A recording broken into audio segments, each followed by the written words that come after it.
सहकारिता मंत्री अमित शाह, बादशाहपुर विधानसभा से भाजपा प्रत्याशी राव नरवीर सिंह, बिमला चौधरी, तेजपाल तंवर और मुकेश शर्मा के समर्थन में आयोजित रैली में कहा कि कांग्रेस की सरकार दलाल, डीलर और दामादों वाली 3D सरकार थी। कांग्रेस की सरकार में हरियाणा के कोने कोने की जमीन अपने दामादों को दी। एक और कांग्रेस के 10 साल यानी परिवार और दामाद कल्याण के 10 साल, दूसरी ओर भाजपा के 10 साल यानी बिना खर्ची पर्ची के युवाओं के विकास के 10 साल। एक और कांग्रेस के 10 साल यानी लूट के 10 साल, दूसरी ओर भाजपा के 10 साल यानी सुशासन के 10 साल। एक और कांग्रेस के 10 साल यानी दलितों एवं पिछड़ों के अपमान के 10 साल और दूसरी ओर भाजपा के 10 साल यानी कि हरियाणा के 36 बिरादरी के कल्याण के 10 साल।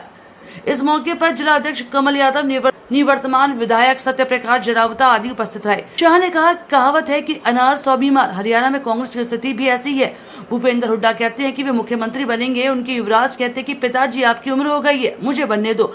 कुमारी शैलजा भी तैयार बैठी हैं। बहन प्रियंका के कैंप से रणदीप सुरजेवाला भी तैयार हो गए हैं। शाह ने कांग्रेस नेताओं को सलाह दी कि कांग्रेस पार्टी को हरियाणा में बहुमत न मिलने वाला है, इसलिए उनका मुख्यमंत्री भी नहीं बनेगा। हरियाणा में मुख्यमंत्री भाजपा का ही बनेगा। उन्होंने कांग्रेस पर तंज कसते हुए कहा कि बहस तो अभी गांव के बाहर है और यहाँ घी के लिए झगड़ा कर रहे हैं। शाह ने कहा कि स्वतंत्रता संग्राम में हरियाणा के भाई बहनों ने बढ़ चढ़कर योगदान दिया। हरियाणा वीर भूमि और भारतीय सेना में हर 10वां जवान हरियाणा का रहने वाला है। नांगल चौधरी की जनसभा में उन्होंने महान स्वतंत्रता सेनानी राव तुलाराम का स्मरण किया और उन्होंने सन 57 की क्रांति में अंग्रेजों के दांत खट्टे कर दिए थे। कहा कि हरियाणा की माताओं को प्रणाम करता हूं, जिन्होंने अपने नौनिहालों को मां भारती की रक्षा के लिए सेना में भेजा।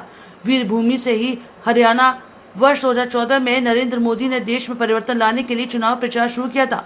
मोदी ने वादा किया था कि 1 रैंक 1 पेंशन की लंबित मांग को पूरी करेंगे। प्रधानमंत्री नरेंद्र मोदी ने वर्ष 2015 में 1 रैंक 1 पेंशन को लागू किया, जबकि 40 वर्षों तक कांग्रेस की तीनों पीढ़ियों ने 1 रैंक 1 पेंशन लागू नहीं किया। केंद्रीय गृह एवं सहकारिता मंत्री ने कहा कि चुनाव आने पर कांग्रेस पार्टी ढेर सारे वादों की बारात लगा देती है। हम ये देंगे, हम वो देंगे। हिमाचल प्रदेश, कर्नाटक और तेलंगाना के चुनाव में कांग्रेस ने ढेर सारे वादे किए, लेकिन उन्हें आज तक पूरा नहीं किया। राहुल बाबा की सभी गारंटियां फुस हो गई। हिमाचल प्रदेश में कांग्रेस सरकार ने कहा कि उन्हें वादों को पूरा करना संभव ही नहीं है। जबकि वादों को पूरा करना संभव नहीं है तो कांग्रेस पार्टी ने झूठे वादे क्यों किए? भाजपा ऐसा कोई वादा नहीं करती जो पूरा ना हो सके। शाह ने कहा कि राहुल बाबा एंड कंपनी हरियाणा के विकास नहीं कर सकती। केंद्र में प्रधानमंत्री नरेंद्र मोदी की सरकार बना दी और हरियाणा में कमल का फूल की सरकार बना दो। डबल इंजन की सरकार हरियाणा के विकास को सुनिश्चित करेगी। धारा 370 को कभी वापस आने नहीं देंगे। वक्फ बोर्ड के कानून से बहुत परेशानी हो रही है। संसद के आगामी शीतकालीन सत्र में वक्फ बोर्ड के कानून में सुधार कर सही कर दिया जाएगा।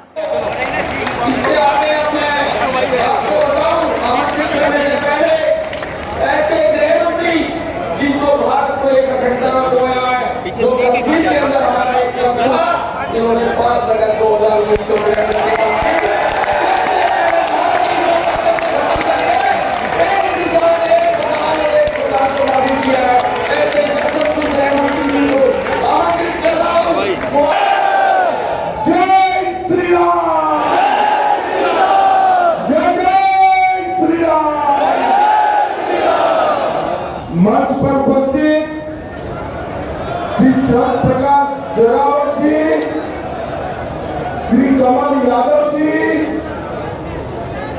श्री संदीप चौधरी जी। नहीं हुआ, सड़कों में गड्ढे नहीं, मुझे कहने में संकोच नहीं कि गुरुग्राम जो हरियाणा के खजाने में सबसे ज्यादा पैसा देता है, इन 5 सालों में विकास से वंचित रहा। लेकिन भाजपा की तरफ हरियाणा का, दक्षिण हरियाणा का आम आदमी देखता है कि यदि विकास ही दक्षिण हरियाणा में कर सकती है तो भाजपा ही कर सकती है।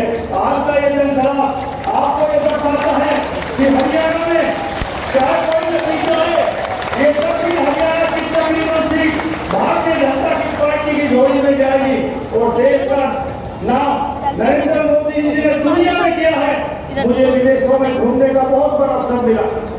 2014 से पहले भी जाता था, 2014 के बाद भी गया हूँ। जो मान सम्मान 2014 से पहले हमें नहीं मिलता था इंडिया वालों को, मोदी जी की सरकार बनने के बाद हर भारतीय को गर्व से कहने में कोई बोल होता कि हम भारतीय हैं। ये मोदी जी की भारतीय जनता पार्टी की देन है। आप लोग विश्वास करते हैं, आम आदमी, गरीब आदमी ये सोचता है कि हमारी सरकार है। मैं आपको और इनका धन्यवाद अदा करता हूँ कि इन्होंने कीमती समय में से समय निकालकर हमारे बीच में आए।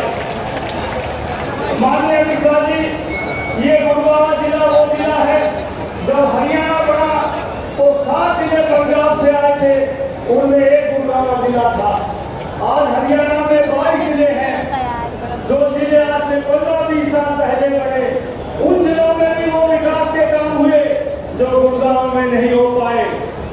जो मुख्यमंत्री बनता था वो अपने जिले में या आसपास के जिले में विकास करता था।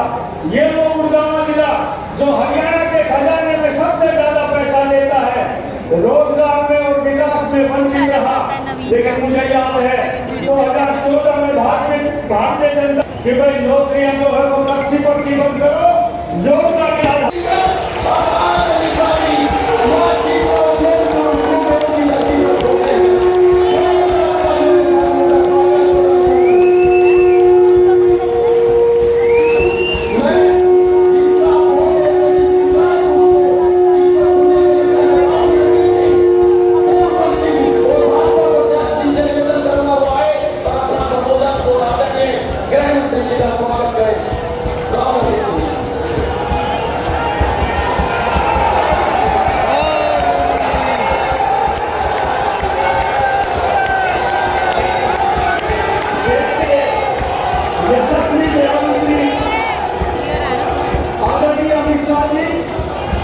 सम्मानित मंच और हमारे सुभाष चंद्र जी देश की जनता को नरवीर सिंह का बहुत बहुत प्रणाम।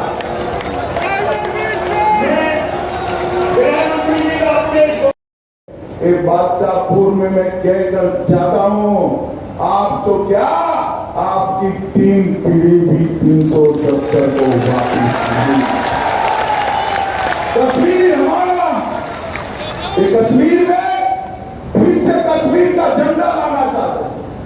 भाइयों बहनों, मैं आज कहकर जाता हूं, जब तक मोदी सरकार है कश्मीर में एक ही झंडा फहरेगा, हमारा तिरंगा फहरेगा। और कोई भाइयों बहनों, कश्मीर की रक्षा के लिए मेरे हरियाणा के जवानों ने बड़ी कुर्बानियां देता है। मुझे विधायक बना दो, मेरे हर समर्थक को 50-50 नौकरियां दूंगा। कैसे दोगे भी? नियम है या नहीं है? और आप आपके समर्थक को दोगे तो हरियाणा की जनता क्या करेगी? भाइयों बहनों, कांग्रेस का जब जब शासन आता है, खर्ची और पर्ची से नौकरी देने का काम होता है। खर्ची और भारतीय जनता पार्टी की सरकार आई, हमने हरियाणा में 1.5 लाख लोगों को नौकरी दिया। ना खर्ची ना पर्ची, कोई दलाल की जरूरत नहीं। कांग्रेस के जमाने में नौकरी देनी हो तो घूस देनी हो।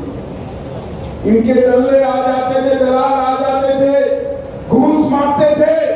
भारतीय जनता पार्टी ने सरकार बनाकर ऐसा शासन दिया कि डाकिया इकट्ठीकरण में अंधे हुए हैं। मुझे बताओ,